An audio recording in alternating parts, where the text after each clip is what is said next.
Welcome back. Hey guys, welcome back to PAULY'S Auto. Today I'm doing a induction / fuel system treatment on the injectors and intake valves on a 2012 GMC Yukon XL. Also going to be doing some new spark plugs and wires, just some general maintenance stuff. Now in our shop we use this Valvoline direct injection intake cleaner. There's 2 cans of that will get ran through the throttle body, and I'm going to show you how that's done. And then we also run a fuel injector cleaner through the rail. Now, I'm usually a skeptic on this stuff, but I'll tell you what, we've used this stuff a lot on a lot of these GMs that have oil consumption issues, and it does seem to help free up the deposits on the rings. I went to a Valvoline course or seminar about this stuff, and I'll kind of touch on that later, but the stuff does work. I've seen it with a borescope. I've seen it running it before, tearing an engine down and looking at the valves once I get the intake off, and you can definitely tell a difference. Now what it does is it slowly breaks up the deposits on the valves and, you know, burns it through without breaking off huge chunks of carbon and whatnot and dumping it down the cat. Now what I do is I put in the while I'm running my induction service, I will run the oil flush at the same time, because it's kind of a lengthy process, but not too bad. But kind of kill 2 birds with 1 stone. Now when you're running your intake cleaner, it's important that you get the PSI right on the setup. So I've got the first can of intake cleaner right here, and this is our setup right here. And then what I'll do is I'll remove the intake pipe, and I'll run the aperture, or the sprayer inside of there, and then it'll slowly atomize it and burn it through the intake to clean up carbon deposits. So that being said, I'll show you how to set that up and how I run them. Like I said, if you're one of those guys that likes to dump it all right in there and just let it burn out, that's not the right way to do it. It's got to be a slow process, and the slower you do it, the better it'll be. And your buddies next to you in the bay will thank you, because this stuff really stinks, guys. So I'm going to show this. I know it's not a repair video really per se, but I thought it would be kind of cool to show what we do as far as our induction and our fuel injection services, and just some preventive maintenance stuff. Now Valvoline does offer a pretty good warranty with this stuff, as long as you stick to their intervals that they suggest. And I've ran it on my vehicles, my Fords. Fords are a little trickier than GM, I'm going to tell you that right now.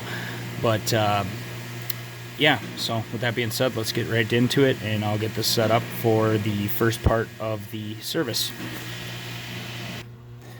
Okay, so if you take a peek down there, you can see the carbon. This one's not real bad, but we all know in the field that throttle body's carbon up pretty bad. Now I'm going to show you a before and after shot. You can see the carbon build up there.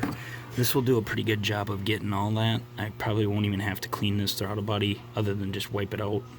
But I'm going to get this thing set up. It's got these 2 S hooks. You just got to kind of pick the one that fits into the pipe nicely. Now it's gonna buck, and it's not gonna like it, but once the O2s adapt, it'll be fine. Alright guys, some quick notes before you do this, okay, especially if you're doing an oil system treatment, because I got a cleaner, the Valvoline cleaner in there. So I checked the oil. Of course the oil was low. I mean, it's a Chevy pickup, why wouldn't it be low? So I had to add oil to it before I could even start the flush. Now the other thing is I did all my basic checks, because obviously we're going to do an oil change on this thing as well when we're done.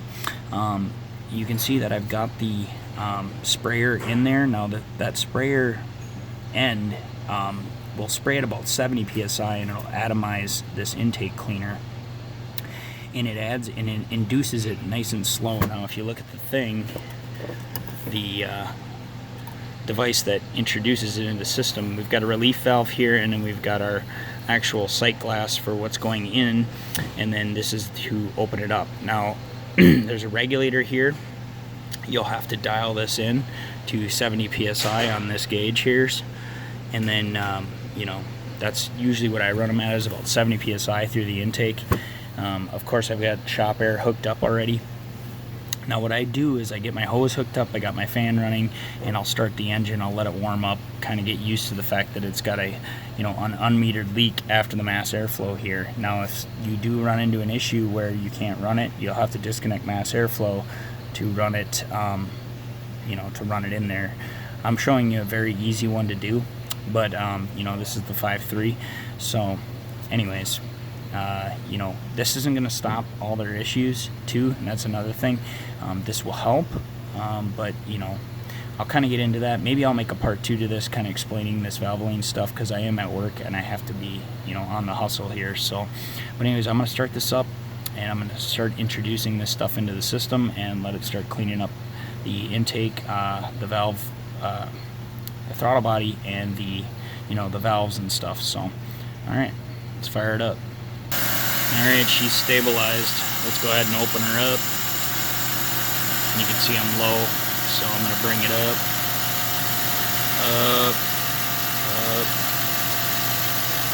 right about there, in between 65 and 70 psi is usually pretty good. Right now, it's introducing the intake cleaner into the system, so I'm just gonna let it run. You can hear that the belt's noisy. So while this is doing this, it'll take probably, I don't know, maybe 8 minutes to go through a can. And what I do is, to find out if it's getting low, is I just kind of shake it, and if I start seeing drips here and this is empty, then I know that this is empty and it needs to be refilled. Now what you got to make sure you do, obviously, is shut this off, relieve your pressure, take off your air, and then remove this can. You can do it while it's running, add your other can, and keep rolling. So I'm going to finish the inspection on this one, shake down the suspension. This thing's got 130K on it. They're a little late in the game. Normally, we try to recommend doing this every 30K. But, you know, Valvoline's warranty program with this stuff, you know, the sooner you get it started on your vehicle, you know, the more money they'll pay out if you have any mechanical issues related to the transmission, oil. I mean, they cover a lot of stuff. It's actually a pretty good deal. So anyways, I am gonna get this thing lifted and finish the inspection. Get you back when we're on our second can, or when I find something else. All right, guys. So this thing is empty. The first can. You can see I'm shaking it. Nothing's coming out. The other thing is you can watch your pressure.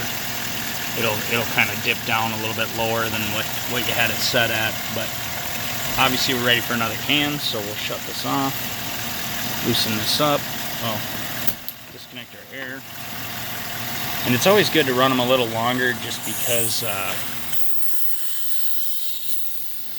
you really wanna let this stuff work itself through. You know, you don't want to dump too much in at once, because, you know, it's not as effective. So the longer you let it idle and burn it through, the better.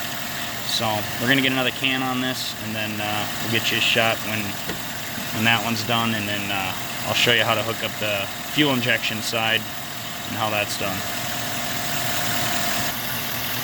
Now, hell with it, I'll show you how to do it. You hook up your air, you close this valve, you open her up, and you'll be right back to where you were.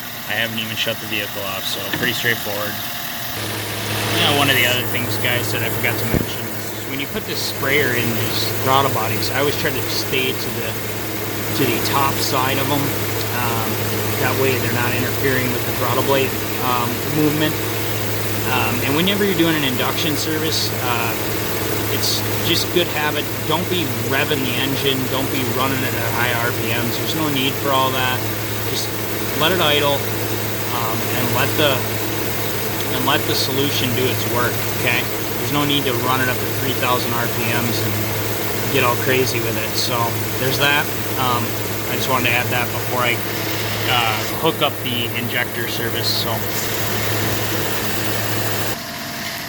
Alright guys, so I'm hooked up.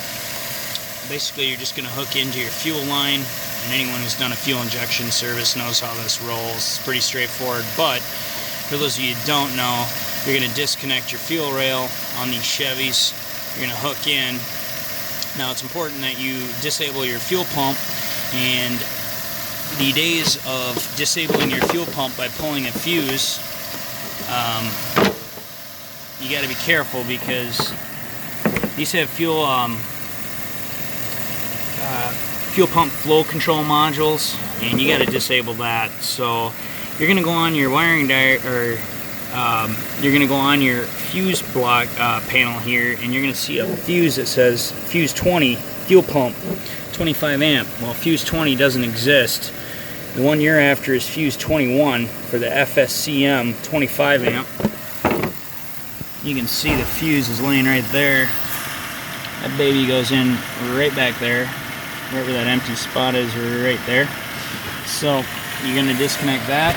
Confirm by cycling your key on that you don't have any fuel coming out. And then once your fuel is disabled, you'll hook up your, obviously you'll have this hooked up, you'll have your air hooked up, you'll regulate this up. You can see I'm running a little low right now, so I'm actually going to crank this up a little bit. I like to run them at, I don't know, 65-ish. Usually is pretty good on these Chevys.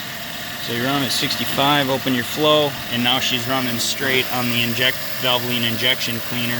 So we'll let this baby run for a while until that's empty. And actually I just wait till they stall out. Once they stall out, I disconnect it, hook everything back up, pop her all back together, and you're good to go. Now, when you're done with these services, it's important that you add the additive into the fuel tank. Make sure you inform your customer to fill the fuel tank full, and you also are supposed to go drive it. Now, I drive mine for a good maybe 10 minutes after I'm done, just to burn out any excess. Like I said, I run these services real slow, so it seems to burn most of it out in the shop, but just so you know, you need to go out and burn it out. You don't have to stomp on it, you don't have to get rough with it, just go out, drive it on the highway for about 10 minutes.